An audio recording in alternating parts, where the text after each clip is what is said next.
All right, what's up everybody? Thanks for clicking this video. Thanks for tuning into my channel. My name is Simon Hill, Black American from Louisiana, coming to you live from Budapest, Hungary. The time right now is 5:50 p.m. and the date is March 24th, 2026, and we are continuing our 20th book in our Book to React series where we read an entire text cover to cover on live stream with the people. This is episode 9 of Invisible Man by Ralph Ellison, one of the best and most important works of African American fiction that we will be completing 2 chapters of today, maybe 3. It depends on how I feel. Though low-key, we should get this book done because I got a lot on the reading list. As we announced yesterday, we will be reading Das Kapital. We will be reading Das Kapital for episode 21 or 22. I'm not exactly sure.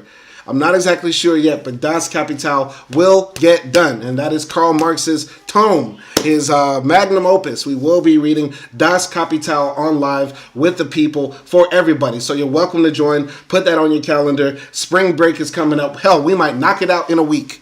We might knock it out in 1 week. So that's how hard we're about to go with the Book to React series. But until then, we will be finishing Ralph Ellison's Invisible Man. Without further ado, for episode 9, we will be reading chapters 9 and 10, possibly 11. But shh.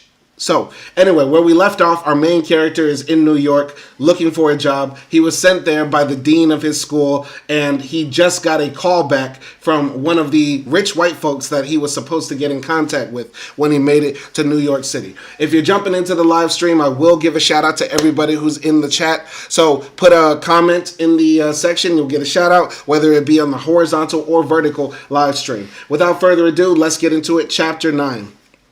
It was a clear, bright day when I went out, and the sun burned warm upon my eyes. Only a few flecks of snowy cloud hung high in the morning blue sky, and already a woman was hanging wash on a roof. I felt better walking along. A feeling of confidence grew. Far down the island, the skyscrapers rose tall and mysterious in the thin pastel haze. A milk truck went past. I thought of the school. What were they doing now on the campus? Had the moon sunk low and the sun climbed clear?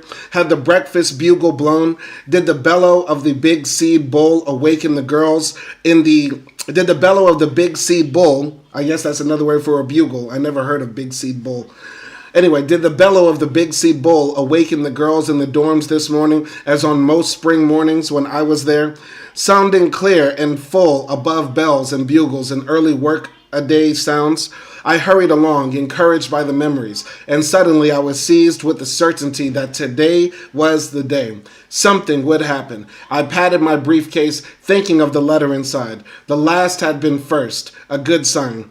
Close to the curb ahead, I saw a man pushing a cart piled high with rolls of blue paper and heard him singing in a clear, ringing voice. It was a blues, and I walked along behind him, remembering the times that I had heard such singing at home. It seemed that here some memories slipped around my life at the campus and went far back to things I had long ago shut out of my mind. There was no escaping such reminders. She's got feet like a monkey, legs like a frog, Lord, Lord. But when she starts to loving me, I holler, woo, God dog, 'cause I loves my baby better than I do myself. I'm not going to sing the blues right now, but you get the idea. And as I drew alongside, I was startled to hear him call to me, "Look a year, buddy." "Look, yes," I said, pausing to look into his reddish eyes. "Tell me just one thing this very fine morning." "Hey, wait a minute, Daddy-O, I'm going your way." "What is it?" I said. "What I want to know is," he said, "is you got the dog." "Dog? What dog?" "Show," he said, stopping his cart and resting on its support. "That's it." "Who?" He halted to crouch with one foot on the curb like a country preacher about to pound his Bible. "Got the dog," his head snapping with each word like an angry rooster's. Okay? Shout out to Pedimo up in the chat. Shout out to Pedimo, showing love. I appreciate all comments. Everybody drop a comment if you're coming through. It helps the live stream go further as we continue to keep African American literature alive. You get what I'm saying? Anyway, I laughed nervously and stepped back. He watched me out of shrewd eyes. "Oh, god dog, daddy-o," he said with a sudden bluster. "Who got the damn dog? Now I know you from down home. How come you trying to act like you never heard that before? Hell, ain't nobody out here this morning but us colored. Why you trying to deny me?" Suddenly I was embarrassed and angry. "Deny you? What do you mean? Just answer the question. Is you got him or ain't you? A dog?" "Yeah, the dog." I was exasperated. "No, not this morning," I said, and saw a grin spread over his face. Okay. I guess it's a rite of passage when you go to New York.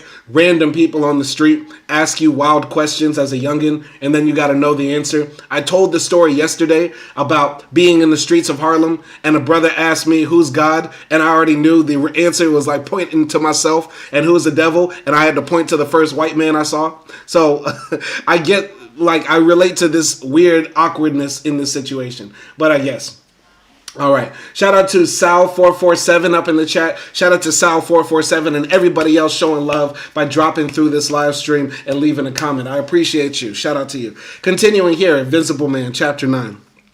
So, yeah, I was exasperated. "No, not this morning," I said, and I saw a grin spread over his face. "Wait a minute, Daddy. Now don't get mad. Damn, man, I thought show you had him," he said, pretending to disbelieve me. I started away, and he pushed the cart beside me, and suddenly I felt uncomfortable. Somehow he was like one of the vets from the golden day. "Well, maybe it's the other way around," he said. "Maybe he got Holt to you." "Maybe," I said. "If he is, you lucky it's just a dog. 'Cause, man, I tell you, I believe it's a bear that's got Holt to me." "A bear? Hell yes, the bear. Can't wait you see these patches where he's been clawing at my behind." Pulling the seat of his Charlie Chaplin pants to the side, he broke into deep laughter. "Man, this Harlem ain't nothing but a bear's den. But I tell you one thing," he said with swiftly sobering face. "It's the best place in the world for you and me. And if, don't let him get you down," I said. "No, Daddy-o, I'm going to start with one my own size." I tried to think of some saying about bears to reply, but remembered only Jack the Rabbit, Jack the Bear, who were both long forgotten and now brought a wave of homesickness. I wanted to leave him, and yet I found a certain comfort in walking along beside him, as though we'd walked this way before through other mornings in other places. I just have to say at this point, I'm surprised Invisible Man has not become a major motion picture, or at least done by an indie studio, because I know the book can get a bit abstract, the book can get a bit surreal, but if you just like tighten up the story, I could see this being like a good movie. I could see this being sort of like a comedy. You know what I mean? Like a very dark comedy. A dark political comedy. You know what I mean? I could see it working. And I want Lakeith Stanfield to play the main character. I can see Lakeith pulling off this character so good. Lakeith is underrated. Michael B. Jordan, who? What? Jonathan Majors, what? No, fuck that. Lakeith Stanfield. The GOATs right now in acting, black actors, Damson Idris and Lakeith Stanfield. And the role of Invisible Man as a major motion picture was made for Lakeith Stanfield. I can just see it right now. You get what I'm saying? Sorry, I gotta blow my nose real quick. Pardon. Seasonal allergies. I hate the spring. Can't wait for autumn. But let's continue here. So, what is all that you have there? I said, pointing to the rolls of blue paper stacked in the cart. Blueprints, man. Here I got about 100 pounds of blueprints, and I couldn't build nothing. What are they blueprints for? I said. Damn if I know. Everything. Cities, towns, country clubs, some just buildings and houses. I got damn near enough to build me a house if I could live in a paper house like they do in Japan. I guess nobody done changed their plans, he added with a laugh. I asked the man why they getting rid of all of this stuff, and he said they get in the way, so every once in a while they have to throw them out to make place for the new plans. Plenty of these ain't never been used, you know. All right. So, shout out to Harold Fieldings, 95. Shout out to Harold Fieldings, 95. Harold Fieldings, 95. Likes the suit. I appreciate that, sir. But it's not about what I'm wearing. It's about Invisible Man keeping African American literature alive and getting more people reading. Because a lot of people are very fucking stupid nowadays. Most people are fucking stupid. And what we need more people to do is read more motherfucking books. And that's what we're doing for today. We are reading Invisible Man, Chapter 9, and he is talking to the blues man out in the streets. Let's continue here.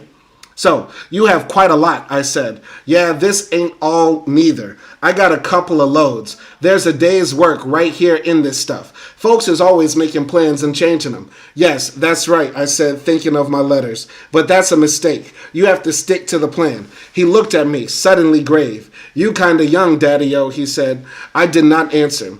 We came to a corner at the top of a hill. Well, Daddy-o, it's been good talking with a youngster from the old country, but I got to leave you now. This here's one of them good old downhill streets. I can coast a while and won't be worn out at the end of the day. Damn if I'ma let 'em run me into my grave. I be seeing you again sometime, and you know something? What's that? I thought you was trying to deny me at first, but now I'd be pretty glad to see you. Once again, my theory in this book is that the people that see the Invisible Man are the people that are forgotten and considered as crazy. You know what I mean? Because the vet said, I see you. The homeless man or the homeless blues man walking down the street singing a song says, I see you. You get what I'm saying? And I feel like this is foreshadowing the character's future. And what does that say? I mean, does that mean that, people that truly abandon all sorts of conventions or norms are the only true people that are free? Possibly. Maybe that's a theme that this book is trying to say. I don't know. Let's continue here. So, I hope so, I said, and you take it easy. Oh, I'll do that. All it takes to get along in this here man's town is a little shit, grit, and mother wit. And man, I was born with all three. In fact, I'm a seven, the son of a bit. Oh God, no. I'm a seventh son of a born with a Colover boy.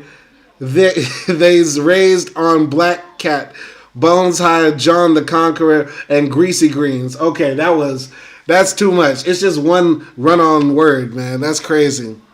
I'm a seventh son of a seventh son, born with a call-lover boy, with a call-over bow. They sand they's eyes and raised on Black Cat, Bones, High John the Conqueror, and Greasy Greens. He spilled with twinkling eyes, his lips working rapidly. You dig me, Daddy? Okay, I butchered that. I absolutely butchered that. But this is why you also got to read the book too, and I encourage all of you to download it if you're going to read along with me. But let's continue. So anyway, all right. Hold on, where were we? Sorry. All right.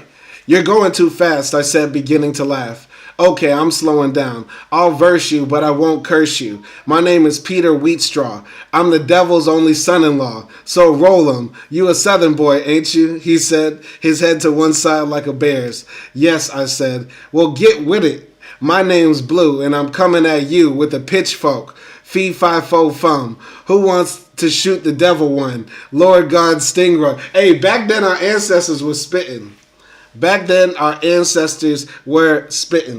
Anyway, Akşanlı Timase, who I assume is Turkish and also a Muslim, I assume, is asking, is racism allowed? I will ask you, Akşanlı Timase, if racism allowed is in Islam. Is racism allowed in Islam? And there you will find your answer. All right? I'll continue here. He had me grinning despite myself. I liked his words, though I didn't know the answer. I'd known the stuff from childhood, but had forgotten it, had learned it back of school. You digging me, Daddy? He laughed. Ha, but look me up sometime. I'm a piano player and a rounder, a whiskey drinker and a pavement pounder. I'll teach you some good bad habits. You'll need 'em. Good luck, he said. So long, I said, and watched him going. I watched him push around the corner to the top of the hill, leaning sharp against the cart handle, and heard his voice arise, muffled now as he started down. She's got feet like a monkey, legs like a mad bulldog. What does it mean, I thought. I heard it all my life, but suddenly the strangeness of it came through to me. Was it about a woman or about some strange sphinx-like animal? Certainly his woman, no woman, fitted that description. And why describe anyone in such contradictory words? Was it a sphinx? Did old Chaplain Pants, old Dusty Butt, love her or hate her? Or was he merely singing? What kind of woman could love a dirty fellow like that anyway? And how could even he love her if she was as repulsive as the song described? I moved ahead. Perhaps everyone loved someone. I didn't know. I couldn't give much thought to love. In order to travel far, you had to be detached, and I had the long road back to the campus before me. I strode along, hearing the Cartman song become a lonesome, broad-toned whistle, now that flowered at the end of each phrase into a tremulous, blue-toned chord. And in its flutter and swoop, I heard the sound of a railroad train highballing it, lonely across the lonely night. He was the devil's son-in-law, all right, and he was a man who could whistle a three-toned chord. God damn, I thought, they're a hell of a people, and I didn't know whether it was pride or disgust that suddenly flashed over me. So this interaction with the blues and his sort of admiration and sort of estrangement from the blues, I think highlights how this character is sort of like out of his element, and now he's sort of missing the South that he knew, okay? I wonder if that's what that's supposed to represent right here. Him meeting the blues man, him saying he doesn't know if it's pride or disgust, that he's clashing with these feelings of interacting with the blues while being far away from home. You know, I relate to that feeling when I first went to university at Loyola University in New Orleans, right? Even though, you know, that's still the South, you know what I mean? I started realizing like, yo, I miss that Monroe shit. I miss that Boosie. I miss that Webby. I miss that Ratchet shit, that Jigga. You know what I mean? I miss all of that, you know? So, yeah, I guess you sort of like start to crave home and parts of your culture, even if you're, you know, even if you were the type of person that didn't like your culture when you were in it. Let me shout out everybody. Shout out to Band from Heaven 72. Shout out to Aniko Horvath up in the chat. Shout out to Arkanshi. All right. Shout out to everybody up in the chat, showing love and leaving comments. I appreciate all of you. I appreciate all of you leaving comments. Please leave more comments. We need to get more people into literature because many people are stupid as fuck. They're stupid as fuck. Okay. And we want to stop that. All right. Continuing here. At the corner, I turned into a drugstore and took a seat at the counter. Several men were bent over plates of food. Glass globes of coffee simmered above blue flames. I could feel the odor of frying bacon reach deep into my stomach as I watched the counterman open the doors of the grill and turn the lean strips over and bang the doors shut again. Above, facing the counter, a blonde, sunburnt college girl smiled down, inviting all and sundry to drink a Coke. The counterman came over. I've got something good for you, he said, placing a glass of water before me. How about the special? What's the special? Pork chops, grits, 1 egg, hot biscuits, and coffee. He leaned over the counter with a look that seemed to say, there, that ought to excite you, boy. How could everyone see that I was Southern? I'll have orange juice, toast, and coffee, I said coldly.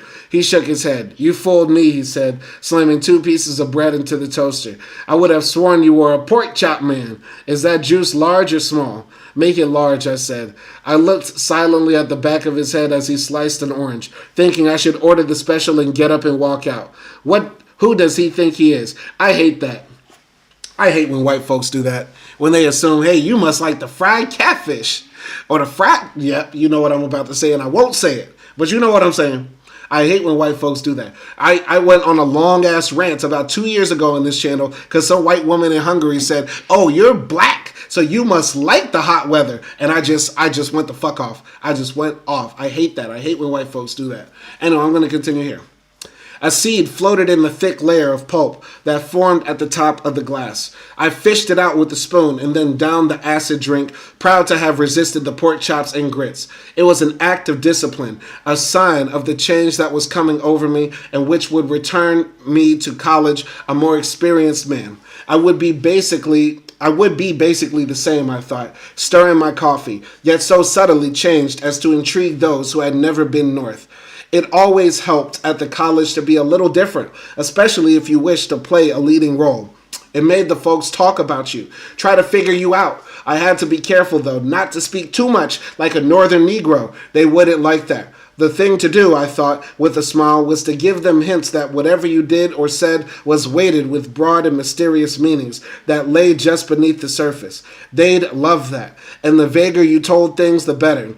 You had to keep them guessing, just as they guessed about Dr. Bledsoe. Did Dr. Bledsoe stop at an expensive white hotel when he visited New York?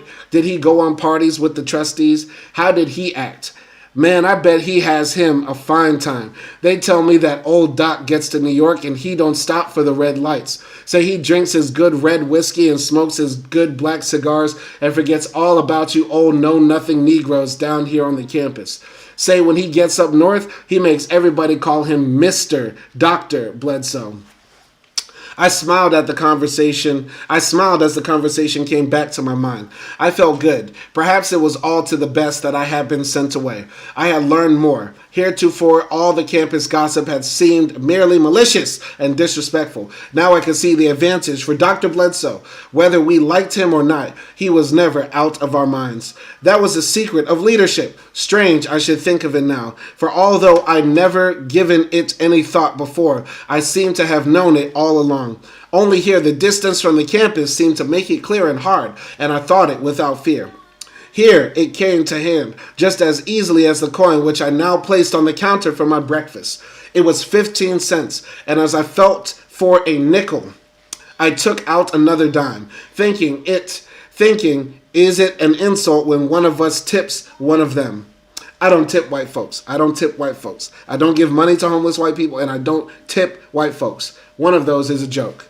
And I will let you figure it out. I looked for the counterman, seeing him serving a plate of pork chops. Why did I say pork chops like that? That's crazy. I looked for the counterman, seeing him serving a plate of pork chops and grits to a man with a pale blonde mustache, and stared. Then I slapped the dime on the counter and left, annoyed that the dime did not ring as loudly as a 50-cent piece. When I reached the door of Mr. Emerson's office, it occurred to me that perhaps I should have waited until the business of the day was underway, but I disregarded the idea and went ahead. My being early would be, I hoped, an indication of both how badly I wanted work and how promptly I would perform any assignment given me. Besides, wasn't there a saying that the first person of the day to enter a business would get a bargain? Or was that only of Jewish business? I removed the letter from my briefcase. Was Emerson a Christian or a Jewish name? Beyond the door, it was like a museum. I had entered a large reception room decorated with cool tropical colors. One wall was almost covered by a huge colored map from which narrow red silk ribbons stretched tautly from each division of the map to a series of ebony pedestals, upon which sat glass specimen jars containing natural products of the various countries. It was an importing firm. I looked around the room, amazed. There were paintings, bronzes, tapestries, all beautifully arranged. I was dazzled and so taken aback that I almost dropped my briefcase when I heard a voice say, "And what would your business be?" I saw the figure out of a collar ad. Ruddy face with blonde hair faultlessly in place, a tropical weave suit draped handsomely from his broad shoulders, his eyes gray and nervous behind cleared framed glasses. I explained my appointment. "Oh yes," he said. "May I see the letter, please?" I handed it over, noticing the gold links in the soft white cuffs as he extended his hand. Glancing at the envelope, he looked back at me with a strange interest in his eyes and said, "Have a seat, please. I'll be with you in a moment." I watched him leave noiselessly, moving with a long hip-swinging stride that caused me to frown. I went over and took a teakwood chair with cushions of emerald green silk, sitting stiffly with my briefcase across my knees. He must have been sitting there when I came in, for On a table that held a beautiful dwarf tree, I saw smoke rising from a cigarette in a jade ashtray. An open book, something called Totem and Taboo, lay beside it. I looked across to a lighted case of Chinese design, which held a delicate-looking statues of horses and birds, small vases and bowls, each set upon a carved wooden base. The room was quiet as a tomb, until suddenly there was a savage beating of wings, and I looked toward the window to see an eruption of color, as though a gale had whipped up a bundle of brightly colored rags. It was an aviary of tropical birds set near one of the broad windows, through which, as the clapping of wings settled down, I could see two ships plying far out upon the greenish bay below. A large bird began a song, drawing my eyes to the throbbing of its bright blue, red, and yellow throat. It was startling, and I watched the surge and flutter of the birds as their colors flared for an instant like an unfurled oriental fan. I wanted to go and stand near the cage for a better view, but decided against it. It might seem unbusinesslike. I observed the room from the chair. I like the way Ellison describes rooms, like he paints the scenery. I just wish sometimes it was a bit shorter. You know what I mean? I wish sometimes Ellison, when describing the environment, didn't make it so, grandiose in his descriptions. It comes across at times like purple prose. But then again, I've never written a book, so who am I to judge? I'm only commenting as the consumer. Anyway. These folks are the kings of the earth, I thought, hearing the birds make an ugly noise. There was nothing like this at the College Museum, or anywhere else that I had ever been. I recalled only a few cracked relics from slavery times, an iron pot, an ancient bell, a set of ankle irons and links of a chain, a primitive loom, a spinning wheel, a gourd for drinking, an ugly ebony African god that seemed to sneer, presented to the school by some traveling millionaire, a leather whip with copper brads, a branding iron with the double letter MM. Though I had seen them very seldom, they were vivid in my mind. They had not been pleasant, and whenever I had visited the room, I avoided the glass case in which they rested, preferring instead to look at photographs of the early days after the Civil War, the times close to those blind Barbie had described, and I had not looked even at these too often. I tried to relax. The chair was beautiful but hard. Where had the man gone? Had he shown any antagonism when he saw me? I was annoyed that I had failed to see him first. One had to watch such details. Suddenly there came a harsh cry from the cage, and once more I saw a mad flashing, as though the birds had burst into spontaneous flame, fluttering and beating their wings maliciously against the bamboo bars, only to settle down just as suddenly when the door opened and the blond man stood beckoning, his hand upon the knob. I went over, tense inside me. Had I been accepted or rejected? There was a question in his eyes. "Come in, please," he said. "Thank you," I said, waiting to follow him. "Please," he said with a slight smile. I moved ahead of him, sounding the tone of his words for a sign. "I wanted to ask you a few questions," he said, waving my letter at two chairs. "Yes, sir," I said. "Tell me, what is it that you're trying to accomplish?" he said. "I want a job, sir, so that I can earn enough money to return to college in the fall." "To your old school?" "Yes, sir." "I see." For a moment, he studied me silently. "When do you expect to graduate?" "Next year, sir. I've completed my junior classes." "Oh, you have? That's very good. How old are you?" "Almost 20, sir." "A junior at 19. You are a good student." "Thank you, sir," I said, beginning to enjoy the interview. "Were you an athlete?" he said. "No, sir." "You have the build," he said, looking me up and down. "You probably make an excellent runner, a sprinter." Okay, I hate when white folks do that too. I hate when white folks just assume the physicality, that we're just all sportsmen-like because we're sexy and black. No, just because we're sexy black men with big rippling muscles doesn't mean that we are natural-born athletes. Sometimes white folks just bother me. Just bother me because their pathology has stayed the same. Their pathology has stayed the same. Because I remember hearing comments like that when I was 16, 17, shit like that. I hate when they said that shit, bro. It always pissed me off. Anyway, you would make a good runner, boy. Anyway. So, I've never tried, sir. And I suppose it's silly even to ask what you think of your alma mater, he said. "I think it's one of the best in the world," I said, hearing my voice surge with deep feeling. I know, he said, with a swift displeasure that surprised me. I became alert again as he mumbled something incomprehensible about nostalgia for Harvard Yard. But what if you were offered an opportunity to finish your work at some other college, he said, his eyes widening behind his glasses. His smile had returned. Another college, I asked, my mind beginning to whirl. Why, yes, say some school in New England. I looked at him speechlessly. Did he mean Harvard? Was this good or bad? Where was it leading? I don't know, sir, I said cautiously. I've never thought about it. I've only a year more, and well, I know everyone at my old school, and they know me. I came to a confused halt, seeing him look at me with a sigh of resignation. What was on his mind? Perhaps I had been too frank about returning to the college. Maybe he was against our having a higher education. But hell, he's only a secretary. Or is he? I understand, he said calmly. It was presumptuous of me to even suggest another school. I guess one's college is really a kind of mother and father, a sacred matter. Yes, sir, that's it, I said in a hurried agreement. His eyes narrowed. But now I must ask you an embarrassing question. Do you mind? Why, no, sir, I said nervously. I don't like to ask this, but it's quite necessary. He leaned forward with a pained frown. Tell me, did you read the letter which you brought to Mr. Emerson? This, he said, taking the letter from the table. I knew it was something bad. I knew Dr. Bledsoe could not be trusted.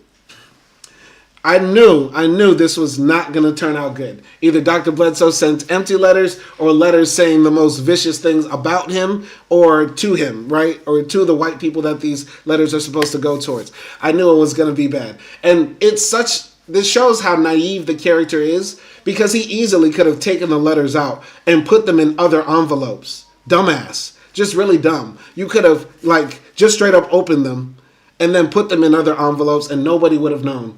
But, so dumb. Anyway, continuing here. Why, no, sir. It wasn't addressed to me, so naturally I wouldn't think of opening it.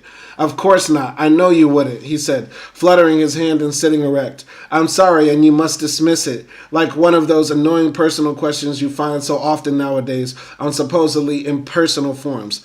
I didn't believe him. But was it open, sir? Someone might have gone into my things. Oh, no, nothing like that. Please forget the question. And tell me, please, what are your plans after graduation? I'm not sure, sir. I'd like to be asked to remain at the college as a teacher or as a member of the administrative staff. And, well, yes, and what else? Well, I guess I'd really like to become Dr. Bledsoe's assistant. Oh, I see, he said, sitting back and forming his mouth into a thin-lipped circle. You're very ambitious. I guess I am, sir, but I'm willing to work hard. Ambition is a wonderful force, he said, but sometimes it can be blinding. On the other hand, it can make you successful. Like my father. A new edge came into his voice, and he frowned and looked down at his hands, which were trembling. The only trouble, not with ambition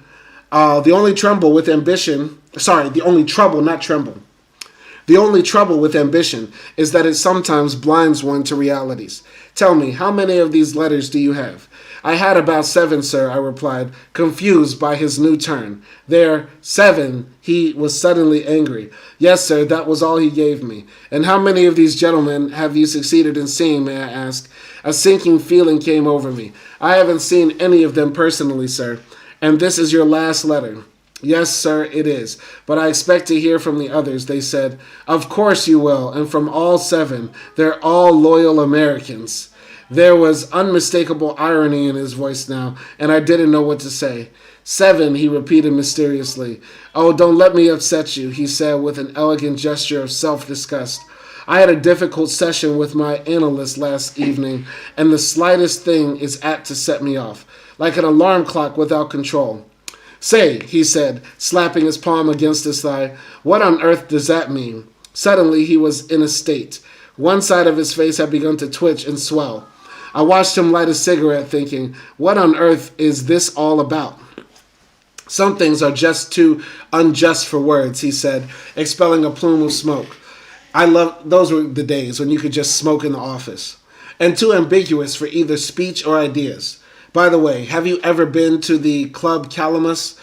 I don't think I've ever heard of it, sir, I said.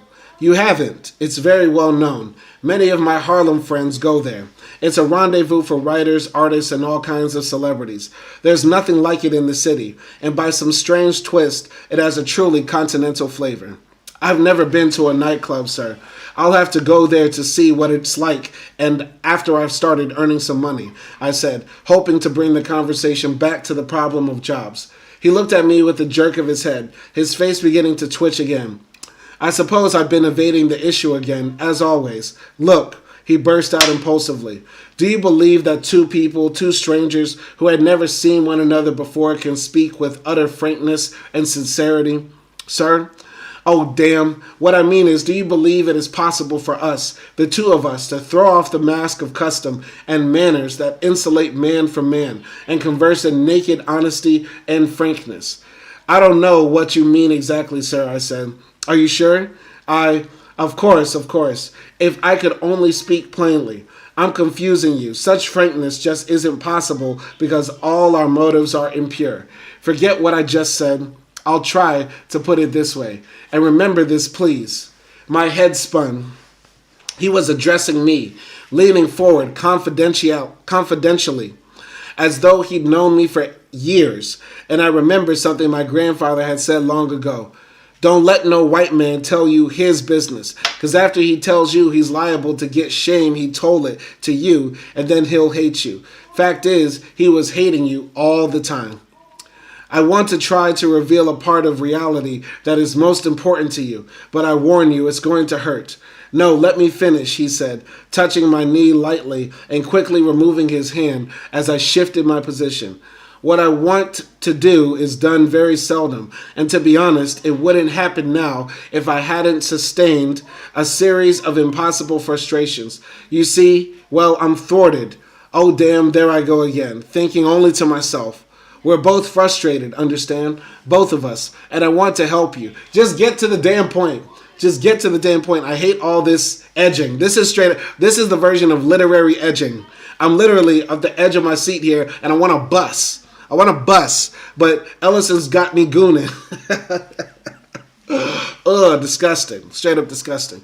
Anyway, you mean you'll let me see Mr. Emerson? He frowned. Please don't seem so happy about it, and don't leap to conclusions. I want to help, but there is a tyranny involved. A tyranny? My lungs tightened. Yes, that's a way of putting it, because to help you, I must disillusion you. Oh, I don't think I mind, sir. Once I see Mr. Emerson, it'll be up to me. All I want to do is speak to him. Speak to him? He said, getting quickly to his feet and mashing his cigarette into the tray with shaking fingers. No one speaks to him. He does the speaking. Suddenly, he broke off. On second thought, perhaps you'd better leave me your address and I'll mail you Mr. Emerson's reply in the morning. He's really a very busy man. His whole manner had changed. But you said, I stood up, completely confused.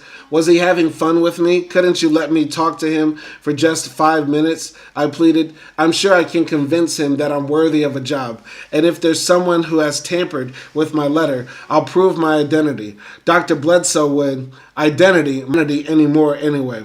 Isn't it? It isn't so perfectly simple. Look, he said with an anguished gesture. Will you trust me? Why, yes, sir, I trust you. He leaned forward. Look, he said, his face working violently. I was trying to tell you that I know many things about you. Not you personally, but fellows like you. Not much either, but still more than the average. With us, it's still Jim and Huck Finn. A number of my friends are jazz musicians, and I've been around. I know the conditions under which you live. Why go back, fellow? There is so much you could do here where there is more freedom. You won't find what you're looking for when you return anyway, because so much is involved that you can't possibly know. Please don't misunderstand me. I don't say all this to impress you, or to give myself some kind of sadistic catharsis. Truly, I don't. But I do know this world you're trying to contact, all its virtues and all its unspeakables. Ha, yes, unspeakables. I'm afraid my father considers me one of the unspeakables. I'm Huckleberry, you see. Okay, so I get it now. He's meeting a white liberal, a well-meaning white liberal, who says, I'm a friend of the Negro. I'm sorry, buddy, but your letter is not going to make it to the boss. You're not going to get the job. You're dealing with racism right now because the white liberal finds it hard to say the R word. The white liberal finds it hard to talk about the ism. So what he's going to do instead is say, hey, buddy, you know, my best friend Jamal, him and I, we go to the jazz club. You should join too sometimes. That's what the white liberal is trying to say to our main character right now in this book. And it's so cringe, but it's done so deliciously well. Ellison is writing this book so fucking deliciously well that it's satisfying. I love this book so much. Oh, anyway, continuing here. He laughed dryly as I tried to make sense of his ramblings. Huckleberry, why did he keep talking about that kid's story? I was puzzled and annoyed that he could talk to me this way because he stood between me and a job, the campus. But I only want a job, sir, I said. I only want to make enough money to return to my studies. Of course, but surely you suspect there is more to it than that. Aren't you curious about what lies behind the face of things? Yes, sir, but I'm mainly interested in a job. Of course, he said, but life isn't that simple. But I'm not bothered about all the other things, whatever they are, sir. They're not for me to interfere with, and I'll be satisfied to go back to college and remain there as long as they'll allow me to. But I want to help you do what is best, he said. What's best, mind you? Do you wish to do what's best for yourself? Why, yes, sir, I suppose I do. Then forget about returning to college. Go somewhere else. You mean leave? Yes, forget it. But you said that you would help me. I did, and I am. But what about saying Mr. Emerson? Oh, God, don't you see that it's best for you that you do not see him? Suddenly, I could not breathe. Then I was standing, gripping my briefcase. What have you got against me, I blurted. What did I ever do to you? You never intended to let me see him, even though I presented my letter of introduction. Why? I'd never endanger your job. No, of course not, he cried, getting to his feet. You've misunderstood me. You mustn't do that. God, there's too much misunderstanding. Please don't think I'm trying to prevent you from seeing myself, from seeing Mr. Emerson out of prejudice. Yes, sir, I do, I said angrily. I was sent here by a friend of his. You read the letter, but still you refused to let me see him. And now you're trying to get me to leave college? What kind of man are you anyway? What have you got against me? You, a northern white man. He looked pained. I've done it badly, he said, but you must believe that I am trying to advise you what is best for you. He snatched off his glasses. But I know what's best for me, I said, or at least Dr. Bledsoe does. And if I can't see Mr. Emerson today, just tell me when I can and I'll be here. He bit his lips and shut his eyes, shaking his head from side to side as though fighting back a scream. I'm sorry, really sorry that I started all of this, he said, suddenly calm. It was foolish of me to try to advise you, but please, you mustn't believe that I'm against you or your race. I'm your friend. Some of the finest people I know are Well, you see, Mr. Emerson is my father. Your father? My father, yes, though I would have preferred it otherwise. Okay, this story is getting too crazy. This is my favorite chapter so far. It's not the best written, but I love the dialogue back and forth between this well-meaning white liberal who is acting kind of racist to our main character, but not for a bad reason, I guess. I don't know. It's really interesting how this is done right here. So anyway, my father, yes, though I would have preferred it otherwise.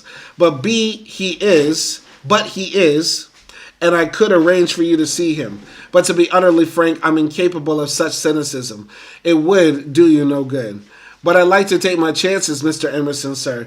This is very important to me. My whole career depends on it. But you have no chance, he said. But Dr. Bledsoe sent me here, I said, growing more excited. I must have a chance. Dr. Bledsoe, he said with distaste, he ought to be horsewhipped. Okay, that's insane. That's insane. Here, he said, sweeping up the letter and thrusting it crackling toward me. I took it, looking into his eyes that burned back at me. Go on, read it, he cried excitedly. Go on. But I wasn't asking for this, I said. Read it! Okay, all right. Now, finally, this fucking edging. We're about to bust. We're about to bust, everybody. This edging, this gooning is about to finish because we will finally read what Dr. Bledsoe sent to all these rich white folks. Okay. My dear Mr. Emerson, the bearer of this letter is a former student of ours. I say former because he shall never, under any circumstances, be enrolled as a student here again. He who has been expelled for a most serious defection from our strictest rules of deportment. Damn. Due, however, to circumstances, the nature of which I shall explain to you in person on the occasion of the next meeting of the board. It is to the best interest of the college that this young man have no knowledge of the finality of his expulsion, for it is indeed his hope to return here to his classes in the fall. However, it is to the best interest of the great work which we are dedicated to perform that he continue undisturbed in these vain hopes while remaining as far as possible from our midst. Okay. This case represents, my dear Emerson, one of the rare, delicate instances in which one for whom we held great expectations has gone grievously astray, and who in his fall threatens to upset certain delicate relationships between certain interested individuals and the school. Thus, while the bearer is no longer a member of our scholastic family, it is highly important that his severance with the college be executed as painlessly as possible.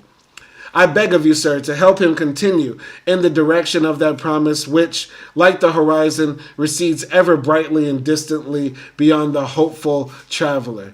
Respectfully, I am your humble servant, A. Herbert Bledsoe. He gotta die. He has to die. We gotta kill him. We gotta kill him. We're taking that first train back to Tennessee. We're getting the first revolver we can put our hands on. We go into the office. We're going to kill Dr. We got to kill him. We got to kill him. Damn, bro. You try to... Nah, bro. Dog, that's crazy. That's crazy. I feel like I had a similar situation happen in my life. I feel like... You know what happened? You know what happened one time? And this is what hindsight will do. I used to work for the merchant cash advance industry, basically telesales. And this was also at the same time when I became hella Muslim. And as you can tell, I have an affinity for wearing, outlandish clothes. And so when I became Muslim at like 24, 25, living in Miami, I would be wearing full-on thobes, going to like an office job. A full-on thobe and a kufi. Whole thing. Dressed like Ibn Franz. Simon Ibn Franz. And so I'd be in the office, and they'd have the office party. And when they have...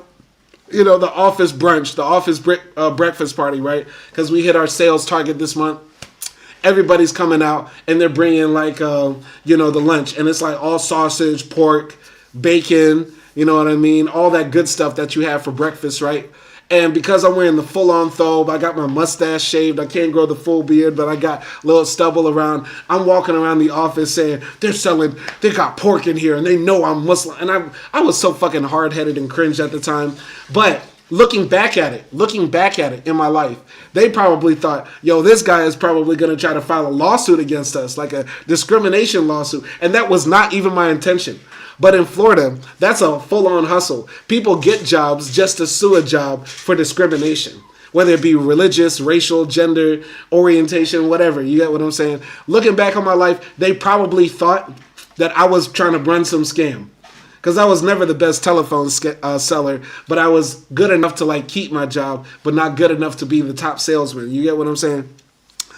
So my dumbass wouldn't wear a thobe every day, but I do remember that one time. I vividly remember that day. They were selling, and nowadays I would have ate one of them goddamn breakfast sandwiches because they were looking fat. They were looking delicious. But they thought I was trying to make a fucking lawsuit over some goddamn sausage biscuit sandwiches, whatever, right? Yeah. And I remember I got fired like maybe a month or 2 months after that situation. And I called up the boss, directly. And I was like, why did I get fired? He's like, oh, I don't know, Simon. I'm going to find out. I'm going to talk to the floor manager, and I'm going to get back to you. Never got back to me. Never fucking got back to me. But now looking back at it, it could have been just straight up racism. It could have been the fact they thought I was scamming. I don't know what it was. Or it could have been the fact, I wasn't the top. I wasn't doing my best. Or that's just telesales as it is. You know what I mean? You're in the door, you're out the door the next day. It's not a career type job. You get what I'm saying? But I was thinking about that the other day. And that situation reminds me of my own life. You know what I mean? And that's the power of literature, guys. Anyway, I'm going to continue here. I raised my head. 25 years seemed to have lapsed between his handing me the letter and my grasping its message. I could not believe it. Tried to read it again. I could not believe it. Yet I had a feeling that it all had happened before. I rubbed my eyes and they felt sandy as though the fluids had suddenly dried. I'm sorry, he said. I'm terribly sorry. What did I do? I always try to do the right thing. That you must tell me, he said. To what does he refer? I don't know. I don't know. But you must have done something. I took a man for a drive, showed him into the golden day to help him when he became ill. I don't know. I told him falteringly of the visit to True Bloods and the trip to the Golden Day, and of my expulsion, watching his mobile face reflecting his reaction to each detail. It's little enough, he said when I had finished. I don't understand the man. He is very complicated. I only wanted to return and help, I said. You'll never return. You can't return now, he said. Don't you see? I'm terribly sorry, and yet I'm glad that I gave in to the impulse to speak to you. Forget it. Though that's advice which I've been unable to accept myself, it's still good advice. There is no point in blinding yourself to the truth. Don't blind yourself. I got up, dazed, and started toward the door. He came behind me into the reception room where the birds flamed in the cage, their squawks like screams in a nightmare. He stammered guiltily. Please, I must ask you never to mention this conversation to anyone. No, I said, I wouldn't mind, but my father would consider my revelation the most extreme treason. You're free of him now. I'm still his prisoner. You have been freed, don't you understand? I've still my battle. He seemed near tears. I won't, I said. No one would believe me. I can't myself. There must be some mistake. There must be.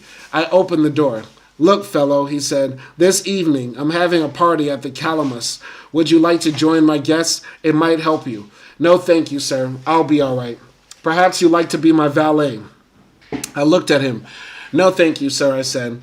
Please, he said, I really want to help. Look, I happen to know of a possible job at Liberty Paints. My father has sent several fellows there. You should try. I shut the door. The elevator dropped me like a shot, and I went out and walked along the street. The sun was very bright now, and the people along the walk seemed far away. I stopped before a gray wall where high above me the headstones of a church graveyard arose like the tops of buildings. Across the street, in the shade of an awning, a shoeshine boy was dancing for pennies. The trash panda activities back then, boy. That's one of y'all's grandfathers. That's one of y'all's grandfathers. They couldn't have been mine, but that's one of y'all's grandfathers. A shoeshine boy was dancing for pennies. I went on to the corner and got on a bus and went automatically to the rear. In the seat in front of me, a dark man in a Panama hat kept whistling a tune between his teeth. My mind flew in circles to Bledsoe, Emerson, and back again. There was no sense to be made of it. It was a joke. Hell, it couldn't be a joke. Yes, it is a joke. Suddenly, the bus jerked to a stop, and I heard myself humming the same tune that the man ahead was whistling. And the words came back. Oh, well, they picked poor Robin clean. Oh, well, they picked poor Robin clean. Well, they tied poor Robin to a stump. Lord, they picked all the feathers round from Robin's rump. Well, they picked poor Robin clean. Then I was on my feet, hurrying to the door, hearing the thin tissue paper against the teeth of a comb whistle, following me outside at the next stop. I stood trembling at the curb, watching and half expecting to see the man leap from the door to follow me, whistling the old forgotten jingle about a bear rumped Robin. My mind seized upon the tune. I took the subway, and it still droned through my mind after I had reached my room at Men's House and lay across the bed. What was that? What was the who, what, when, where, and why? Who, what, when, why, and where of poor old Robin?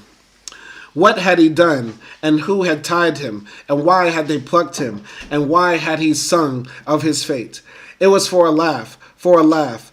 All the kids had laughed and laughed, and the droll tuba player of the old Elks band had rendered it solo on his helical horn, with comical flourishes and doleful phrasing. Boo, boo, boo, boo, poor Robin clean. A mock funeral dirge. But who was Robin, and for what had he been hurt and humiliated? Suddenly, I lay shaking with anger. It was no good. I thought of young Emerson. What if he'd lied out of some ulterior motive of his own? Everyone seemed to have some plan for me, and beneath that some more secret plan. What was young Emerson's plan, and why should it have included me? Who was I anyway? I tossed fitfully. Perhaps it was a test of my goodwill and faith. But that's a lie, I thought. It's a lie, and you know it's a lie.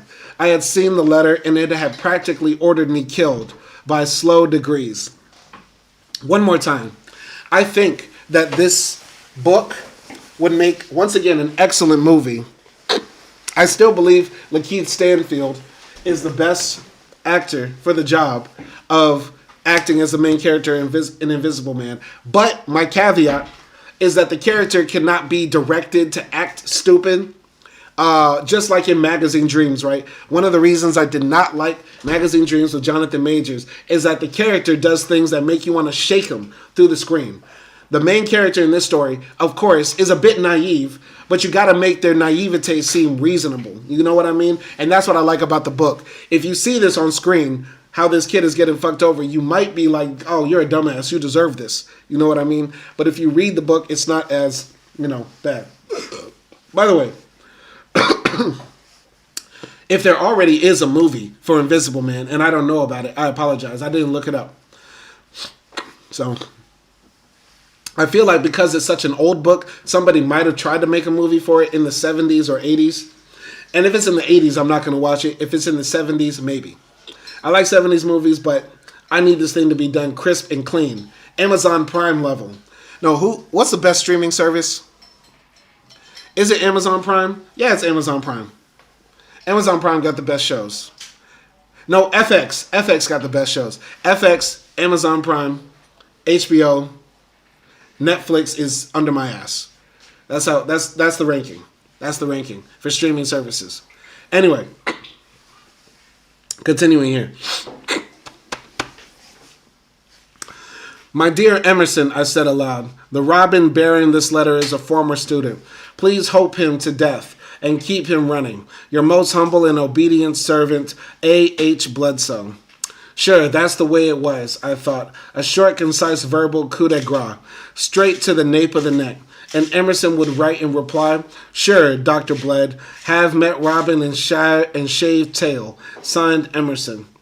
I sat on the bed and laughed. They'd sent me to the rookery all right. I laughed and felt numb and weak, knowing that soon the pain would come and that no matter what happened to me, I'd never be the same. I felt numb and I was laughing. When I stopped gasping for breath, I decided that I would go back and kill Bledsoe. Thank you. We're going to go back and kill Bledsoe. Yes, I thought. I owe it to the race and to myself. I'll kill him. Time to murk Bledsoe. It's time to murk Bledsoe. And the boldness of the idea and the anger behind it made me move with decision. I had to have a job, and I took what I hoped was the quickest means. I called the plant young Emerson had mentioned, and it worked. I was told to report the following morning. It happened so quickly and with such ease that for a moment I felt turned around. Had they planned it this way? But no, they wouldn't catch me again. This time, I had made the move. I could hardly get to sleep for dreaming of revenge. Yep. Gotcha. All right, that's a realist.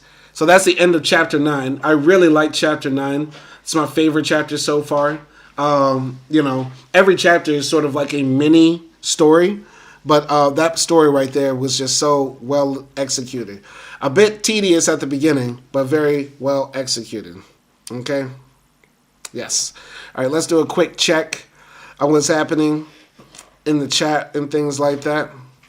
Okay? All right. Let's take a look at this poll here. Yes. Best Ice Cube album. Yes. All right, y'all are correct. Y'all are doing the right thing.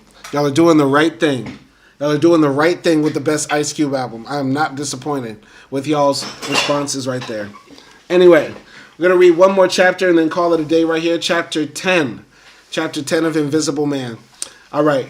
The plant was in Long Island, and I crossed the bridge in the fog to get there and came down in a stream of workers.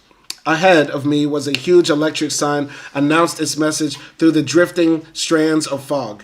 Keep America pure with Liberty paints? Flags were fluttering in the breeze from each of a maze of buildings below the sign, and for a moment... Sorry. Flags were fluttering in the breeze from each of a maze of buildings below the sign, and for a moment it was like watching some vast patriotic ceremony from a distance. But no shots were fired and no bugles sounded. I hurried ahead with the others through the fog. I was worried since I had used Emerson's name without his permission, but when I found my way to the personnel office, it worked like magic. I was interviewed by a little droopy-eyed man named Mr. McDuffie and sent to work for a Mr. Kimbrough. An office boy came along to direct me.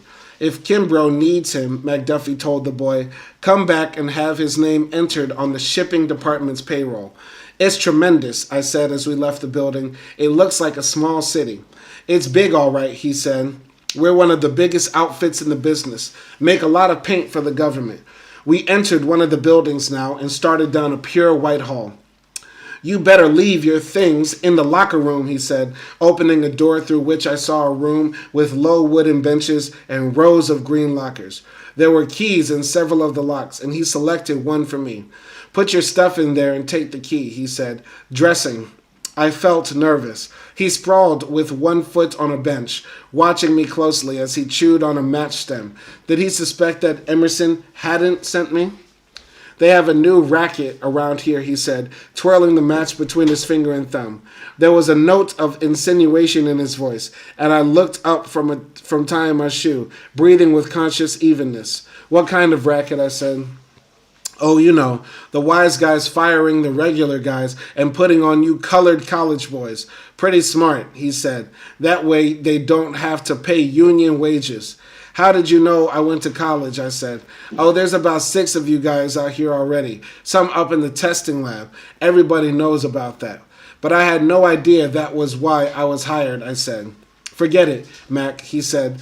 It's not your fault. You new guys don't know the score. Just like the union says, it's the wise guys in the office. They're the ones who make scabs out of you. Hey, we better hurry. Okay, this is what I hate about racism. Like, you never put the fault on the fact that the unions were racist, that they didn't want to unionize with black workers. So, of course, they're going to call in black workers as scabs because the union doesn't want to let them in so that y'all could all go on strike together for better wages. But I digress. We entered a long, shed-like room in which I saw a series of overhead doors along one side and a row of small offices on the other. I followed the boy down an aisle between endless cans, buckets, and drums, labeled with the company's trademark, a screaming eagle. The paint was stacked in neatly pyramided lots along the concrete floor. Then, starting into one of the offices, the boy stopped short and grinned. Listen to that. Someone inside the office was swearing violently over a telephone. Who's that? I asked. He grinned. Your boss, the terrible Mr. Kimbrough. We call him Colonel, but don't let him catch you. I didn't like it. The voice was raving about some failure of the laboratory, and I felt a swift uneasiness. I didn't like the idea of starting to work for a man who was in such a nasty mood. Perhaps he was angry at one of the men from the school, and that wouldn't make him feel too friendly toward me. Let's go in, the boy said. I've got to get back. As we entered, the man slammed down the phone and picked up some papers. Mr. McDuffie wants to know if you can use this new man, the boy said. You damn right I can use him, and... The voice trailed off, the eyes above the stiff military mustache going hard. Well, can you use him, the boy said. I got to make out his card. Okay, the man said finally. I can use him. I gotta. What's his name? The boy read my name off a card. All right, he said. You go right to work. And you, he said to the boy, get the hell out of here before I give you a chance to earn some of the money wasted on you every payday. Ah, Guan, you slave driver, the boy said, dashing from the room. Reddening, Kimbrough turned to me. Come along, let's get going. I followed him into the long room where the lots of paint were stacked along the floor beneath numbered markers that hung from the ceiling. Toward the rear, I could see two men unloading heavy buckets from a truck, stacking them neatly on a low loading platform. Now get this straight, Kimbrough said gruffly. This is a busy department, and I don't have time to repeat things. You have to follow instructions, and you're going to be doing things you don't understand. So get your orders the first time and get them right. I won't have time to stop and explain everything. You have to catch on by doing exactly what I tell you. You got that? I nodded, noting that his voice became louder when the men across the floor stopped to listen. All right, he said, picking up several tools. Now come over here. He's Kimbrough, one of the men said. I watched him kneel and open one of the buckets, stirring a milky brown substance. A nauseating stench arose. I wanted to step away, but he stirred it vigorously until it became glossy white, holding the spatula like a delicate instrument and studying the paint as it laced off the blade, back into the bucket. Kimbrough frowned. Damn those laboratory blubberheads to hell. There's got to be dope put in every single son of a bitching bucket. And that's what you're going to do. And it's got to be put in so it can be trucked out of here before 11:30. He handed me a white enamel graduate and what looked like a battery hydrometer. The idea is to open each bucket and put in 10 drops of this stuff, he said. Then you'll stir it till it disappears. After it's mixed, you take this brush and paint out a sample of one of these. He produced a number of small rectangular boards and a small brush from his jacket pocket. You understand? I don't think that the metaphor of this brown liquid turning to white, through forceful mixing is an accident. I think Ellison did that on purpose. That his first job when he comes to New York, is to drop dope in some paint that's brown and mix it until it's glossy white. I guess. All right. Yes, sir. But when I looked into the white graduate, I hesitated. The liquid inside was dead black. Was he trying to kid me? What's wrong? I don't know, sir. I don't want to start by asking a lot of stupid questions. But do you know what's in this graduate? His eyes snapped. You damn right I know, he said. You just do what you're told. I just want to make sure, sir, I said. Look, he said, drawing in his breath with an exaggerated show of patience. Take the dropper and fill it full. Go on, do it. I filled it. Now measure 10 drops into the paint. There, that's it. Not too goddamn fast. Now, you want no more than 10 and no less. Slowly, I measured the glistening black drops, seeing them settle upon the surface and become blacker still, spreading suddenly out to the edges. That's it. That's all you have to do, he said. Never mind how it looks. That's my worry. You just do what you're told and don't try to think about it. When you've done 5 or 6 buckets, come back and see if the samples are dry. And hurry, we've got to get this batch back off to Washington by 11:30.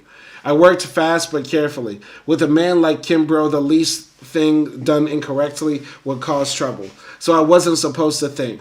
To hell with him. Just a flunky, a northern redneck, a Yankee cracker. I mixed the paint thoroughly, then brushed it smoothly on one of the pieces of board, careful that the brush strokes were uniform. Struggling to remove an especially difficult cover, I wondered if the same Liberty paint was used on the campus or if this optic white was something made exclusively for the government. Perhaps it was of a better quality, a special mix, and in my mind I could see the brightly trimmed and freshly decorated campus buildings as they appeared on spring mornings, after the fall painting and the lighter winter snows, with a cloud riding over and a darting bird above, framed by the circling vines. The buildings had always seemed more impressive because they were the only buildings to receive regular paintings. Usually the nearby houses and cabins were left untouched to become the dull-grained gray of weathered wood. And I remembered how the splinters in some of the boards were raised from the grain by the wind, the sun, and the rain until the clapboard shone with the satiny, silvery silverfish sheen, like True Blood's cabin or the Golden Day. The Golden Day had once been painted white. Now its paint was flaking away with the years, the scratch of a finger being enough to send it showering down. Damn that golden day. But it was strange how life connected up, because I had carried Mr. Norton to the old run-down building with rotting paint. I was here. If, I thought, one could slow down his heartbeats and memory to the tempo of the black drops falling so slowly into the bucket, yet reacting so swiftly, it would seem like a sequence in a feverish dream. I was so deep in reverie that I failed to hear Kimbrough approach. "How's it coming?" he said, standing with hands on hips. "All right, sir." "Let's see," he said, selecting a sample and running his thumb across the board. "That's it, as white as George Washington's Sunday go-to meeting wig, and as sound as the almighty dollar. That's paint," he said proudly. "That's paint that'll cover you just about anything. That's paint that'll cover just about anything." He looked as though I had expressed a doubt, and I hurried to say, "It's certainly white, all right." "White. It's the purest white that can be found. Nobody makes a paint any whiter. This batch right here is heading for a national monument." "I see," I said, quite impressed. He looked at his watch. "Just keep it up," he said. "If I don't hurry, I'll be late for the production conference. Say, you're nearly out of dope. You better go in the tank room and refill it. And don't waste any time. I've got to go." He shot away without telling me where the tank room was. It was easy to find, but I wasn't prepared for so many tanks. There were 7, each with a puzzling code stenciled on it. It's just like Kimbrough not to tell me, I thought. You can't trust any of them. Well, it doesn't matter. I'll pick the tank from the contents of the drip cans hanging from the spigots. But while the first 5 tanks contained clear liquids that smelled like turpentine, the last 2 both contained something black like the dope, but with different codes, so I had to make a choice. Selecting the tank with the drip can that smelled most like the dope, I filled the graduate, congratulating myself for not having to waste time until Kimbrough returned. The work went faster now, the mixing easier. The pigment and heavy oils came free of the bottom much quicker, and when Kimbrough returned, I was going at top speed. "How many have you finished?" he asked. "About 75, I think, sir. I lost count." "That's pretty good, but not fast enough. They've been putting pressure on me to get the stuff out. Here, I'll give you a hand." They must have given him hell, I thought, as he got grunting to his knees and began removing covers from the buckets. But he had hardly started when he was called away. When he left, I took a look at the last bunch of samples and got a shock. Instead of the smooth, hard surface of the first, they were covered with a sticky goo, through which I could see the grain of the wood. What on earth had happened? The paint was not as white and glossy as before. It had a gray tinge. I stirred it vigorously, then grabbed a rag, wiping each of the boards clean, then made a new sample of each bucket. I grew panicky lest Kimbrough returned before I finished. Working feverishly, I made it, but since the paint required a few minutes to dry, I picked up 2 finished buckets and started lugging them over to the loading platform. I dropped them with a thump as the voice rang out behind me. It was Kimbrough. "What the hell?" he yelled, smearing his finger over one of the samples. "This stuff's still wet." I didn't know what to say. He snatched up several of the later samples, smearing them and letting out a groan. "Of all the things to happen to me, first they take all my good men, and then they send me you. What'd you do to it?" "Nothing, sir. I followed your directions," I said defensively. I watched him peer into the graduate, lifting the dropper and sniffing it, his face glowing with exasperation. "Who the hell gave you this?" "No one." "Then where'd you get it?" "From the tank room." Suddenly he dashed to the tank room, slushing the liquid as he ran. I thought, oh hell, and before I could follow, he burst out of the door in a frenzy. "You took the wrong tank," he shouted. "What the hell? You trying to sabotage my company? That stuff wouldn't work in a million years. It's remover, concentrated remover. Don't you know the difference?" "No, sir, I don't. It looked the same to me. I didn't know what I was using, and you didn't tell me. I was trying to save time and took what I thought was right." "But why this one?" "Because it smelled the same," I began. "Smelt?" he roared.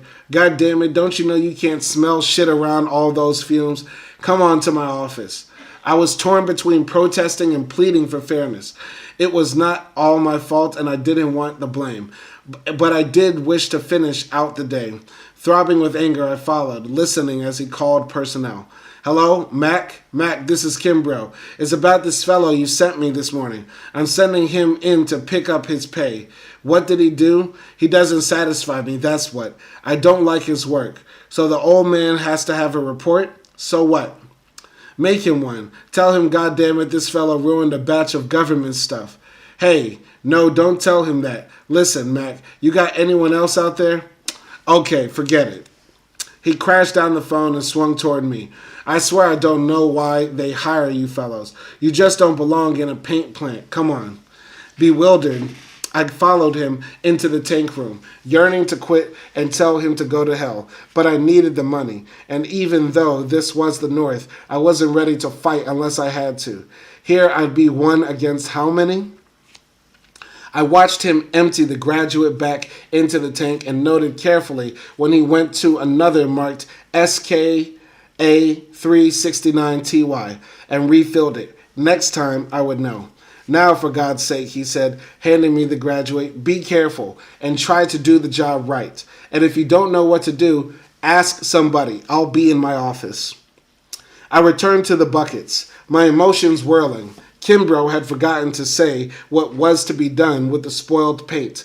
Seeing it there, I was suddenly seized by an angry impulse, and filling the dropper with fresh dope, I stirred 10 drops into each bucket and pressed home the covers.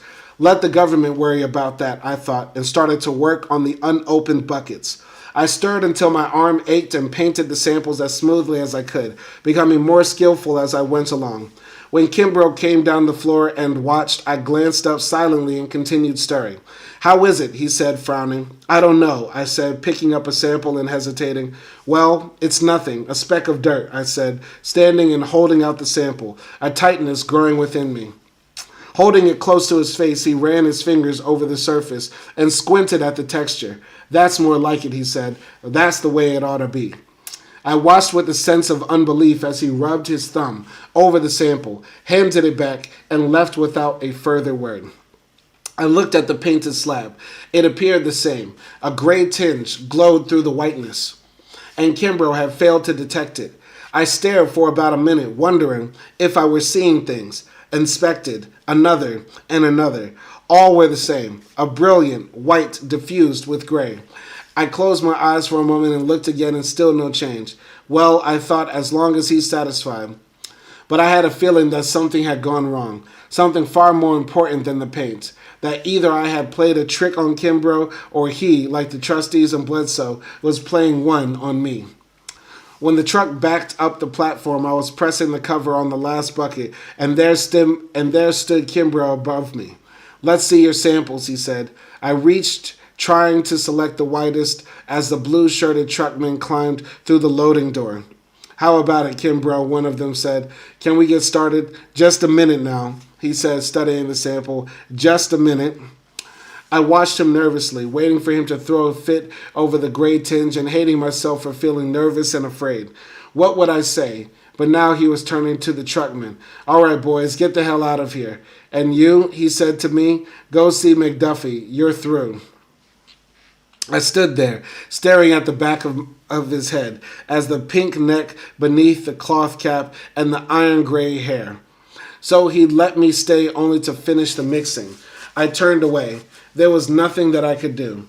I cursed him all the way to the personnel office. Should I write the owners about what had happened? Perhaps they didn't know that Kimbrough was having so much to do with the quality of the paint. But upon reaching the office, I changed my mind. Perhaps that is how things are done here, I thought. Perhaps the real quality of the paint is always determined by the man who ships it, rather than by those who mix it. To hell with the whole thing, I'll find another job. But I wasn't fired. McDuffie sent me to the basement of Building 2 on a new assignment. When you get down there, just tell Brockway that Mr. Spin insists that he have an assistant. You do whatever he tells you. What is that name again, sir? I said. Lucius Brockway, he said. He's in charge. It was a deep basement, 3 levels underground. I pushed upon a heavy metal door marked Danger and descended into a noisily, dimly lit room. There was something familiar about the fumes that filled the air, and I had just thought pine, with a high-pitched Negro voice rang out above the machine sounds. Who you looking for down here? I'm looking for the man in charge, I called, straining to locate the voice. You talking to him. What do you want? The man who moved out of the shadow and looked at me sullenly was small, wiry, and very natty in his dirty overalls. And as I approached him, I saw his drawn face and the cottony white hair showing beneath his tight, striped engineer's cap. His manner puzzled me. I couldn't tell whether he was guilty about something else or thought I had committed some crime. I came closer, staring. He was barely 5 feet tall, his overalls looking now as though he had been dipped in pitch. All right, he said. I'm a busy man. What do you want? I'm looking for Lucius, I said. He frowned. That's me. And don't come calling me by my first name. To you and all like you, I'm Mr. Brockway. You? I began. Yeah, me. Who sent you down here anyway? The personnel office, I said. I was told to tell you that Mr. Sparlin said for you to be given an assistant. Assistant, he said. I don't need no damn assistant. Old man Sparlin must think I'm getting old as him. Here I've been running things by myself all these years, and now they keep trying to send me some assistant. You get on back up there and tell them that when I want an assistant, I'll ask for one. I was so disgusted to find such a man in charge that I turned without a word and started back up the stairs. First Kimbrough, I thought, and now this old... Hey, wait a minute. I turned, seeing him beckon. Come on back here a minute, he called, his voice cutting sharply through the roar of the furnaces. I went back, seeing him remove a white cloth from his hip pocket and wipe the glass face of a pressure gauge, and then bend close to squint at the position of the needle. Here, he said, straightening and handing me the cloth. You can stay till I can get in touch with the old man. These here have to be kept clean so eyes can see how much pressure I'm getting. I took the cloth without a word and began rubbing the glasses. He watched me critically. What's your name? He said. I told him, shouting it in the roar of the furnaces. Wait a minute. That's funny. That's funny how Ellison dodged us knowing the character's name. I told him, shouting it in the roar of the furnaces. Wait a minute, he called, going over and turning to a valve in an intricate network of pipes. I heard the noise rise to a higher, almost hysterical pitch, somehow making it possible to hear without yelling, or voices moving blurrily underneath. Returning, he looked at me sharply, his withered face an animated black walnut with shrewd reddish eyes. This here's the first time they ever sent me anybody like you, he said, as though puzzled. That's how come I called you back. Usually they send me some young white fellow who thinks he's going to watch me a few days and ask me a heap of questions and then take over. Some folks is too damn simple to even talk about, he said, grimacing and waving his hand in a violent gesture of dismissal. You an engineer, he said, looking quickly at me. An engineer? Yeah, that's what I asked you, he said challengingly. Why, no, sir, I'm no engineer. You sure? Of course I'm sure. Why shouldn't I be? He seemed to relax. That's all right then. I have to watch them personnel fellows. One of them thinks he's going to get me out of here when he ought to know by now he's wasting his time. Lucius Brockway not only intends to protect himself, he knows how to do it. Everybody knows I've been here ever since there's been a here. Even helped dig the first foundation.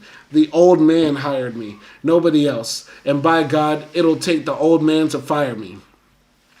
I rubbed away at the gauges, wondering what had brought on this outburst, and was somewhat relieved that he seemed to hold nothing against me personally. Where you go to school, he said. I told him. Is that so? What you learning down there?